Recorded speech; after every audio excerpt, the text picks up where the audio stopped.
Donc aujourd'hui, je prêcherai sur le texte de l'Ancien Testament que je vais relire dans son ensemble. J'ai longuement hésité entre les trois textes. J'aurais voulu prêcher sur les trois, donc je les prendrai chacun une semaine après l'autre. Aujourd'hui, je commence par Amos, donc je resitue le contexte.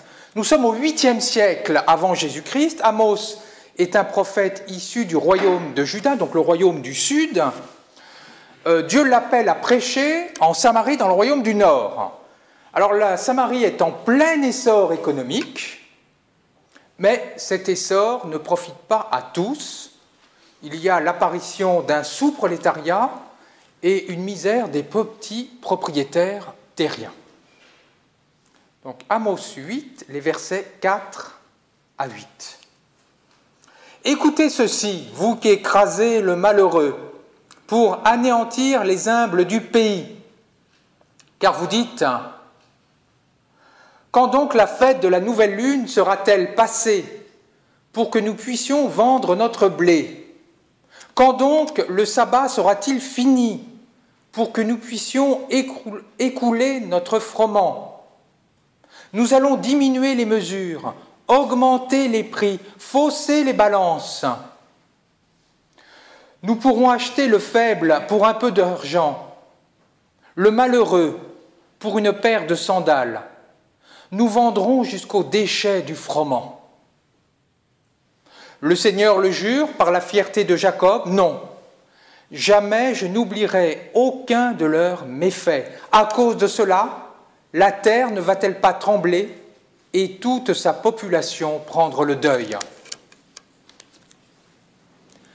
Alors, chères sœurs et frères en Christ, vous savez, il y a des sujets tabous pour un pasteur, et le premier, c'est, je l'ai déjà dit plusieurs fois, la politique. Alors, ne comptez pas sur moi pour aborder la politique, d'ailleurs, je suis bien trop écœuré de cela, mais en tout cas, reconnaissons que Amos aborde la politique, non pas au sens politicien du terme, droite-gauche, course au pouvoir avec les égaux, etc. Non, il aborde la politique au sens vie de la cité, fonctionnement de la cité. Et là,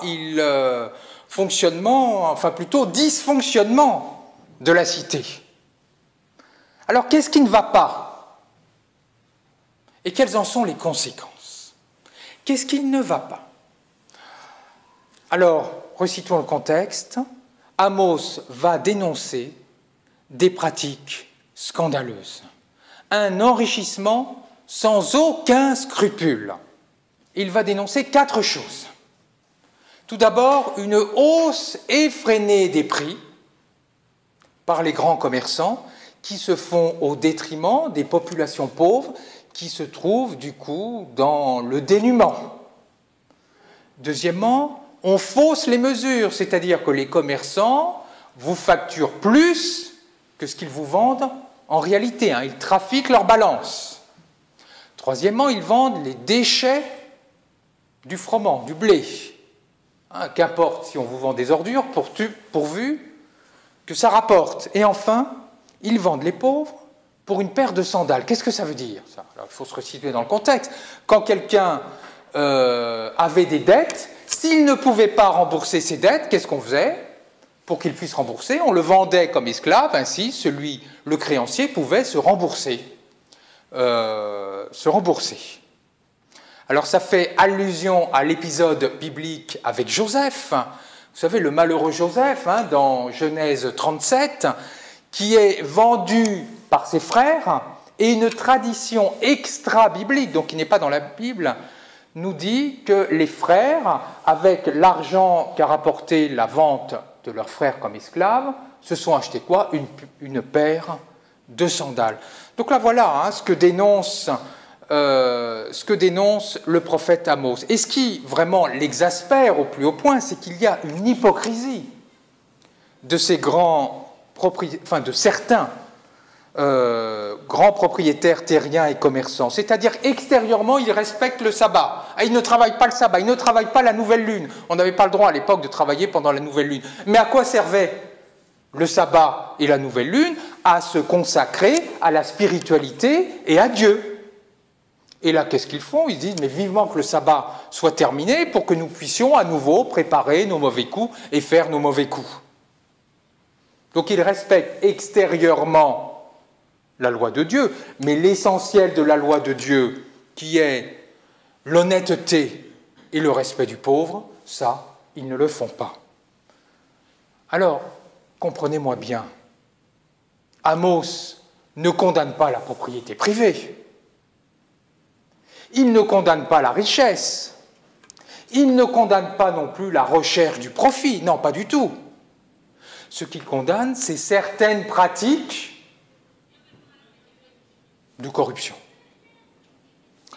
Alors aujourd'hui, certes, on ne vend plus les pauvres pour une paire de sandales, mais que dirait le prophète Amos de certains intermédiaires agricoles qui, pour augmenter leurs marges, baissent les prix des matières premières et plongent la petite paysannerie dans une certaine misère?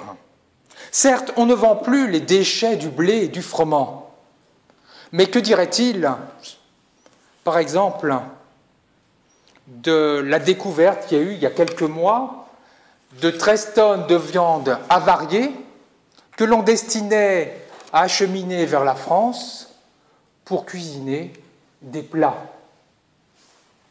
Que dirait-il de l'industrie sucrière? Peut-être que vous avez lu les actualités, qu'il y a quelques années, ont acheté des scientifiques pour qu'ils fassent un rapport pour dire que le sucre était tout à fait bon pour la santé et ne provoquait pas de maladie. Que dirait-il des dirigeants des laboratoires Servier qui savaient pertinemment que le Mediator était dangereux pour la santé des gens, mais qui l'ont laissé commercialiser? Oui, nous continuons encore aujourd'hui à vendre des déchets pourvu que ça rapporte. Donc voici la première idée du prophète Amos. Condamnation non pas de l'enrichissement, mais de certaines pratiques de corruption. Alors les conséquences, il y en a deux. La première, c'est la réaction de Dieu. Je le jure par moi-même, jamais je n'oublierai aucun de leurs méfaits. Dieu jure par lui-même, pour montrer vraiment l'aspect solennel de sa parole. Sur qui de plus grand peut-on jurer que Dieu? Et qu'est-ce qu'il dit? Qu'il n'est pas insensible aux personnes qui sont opprimées, mais qu'il n'est pas non plus insensible à ceux qui oppriment les faibles. Alors vous allez me dire, mais il n'y a pas de miséricorde. Si, il y a de la miséricorde pour celui qui se repent, mais pas pour celui qui se complaît dans la frange de son péché et de sa corruption. Deuxième chose, le prophète Amos dit, la terre va trembler, comme si le péché, Dieu allait punir le péché, tout le monde pour le péché de quelques-uns. Ce n'est pas du tout ce qu'il veut dire, Amos. Non, ce qu'il veut dire, c'est que la corruption de certaines personnes a des conséquences sur la société tout entière. Si je pollue la source d'un fleuve, tout le fleuve est pollué, et pas simplement la source. Si je me fais mordre par un serpent au pied, ce n'est pas simplement mon pied qui va souffrir, mais tout mon corps.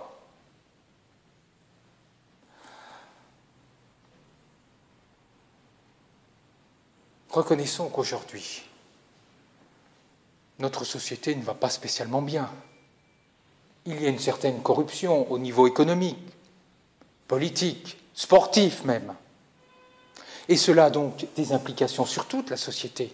Est-ce que la montée des intégrismes n'est pas une conséquence du dysfonctionnement de notre société? Est-ce que la multiplication des conflits sociaux, notamment dans la petite paysannerie, n'est pas une conséquence du dysfonctionnement de notre société? Alors concrètement, c'est la deuxième conséquence, colère de Dieu, pardon. Première conséquence, colère de Dieu, dysfonctionnement de la société tout entière. Et la deuxième conséquence, c'est pour nous. À quoi Amos nous invite? Il me semble qu'il nous invite à 3 choses.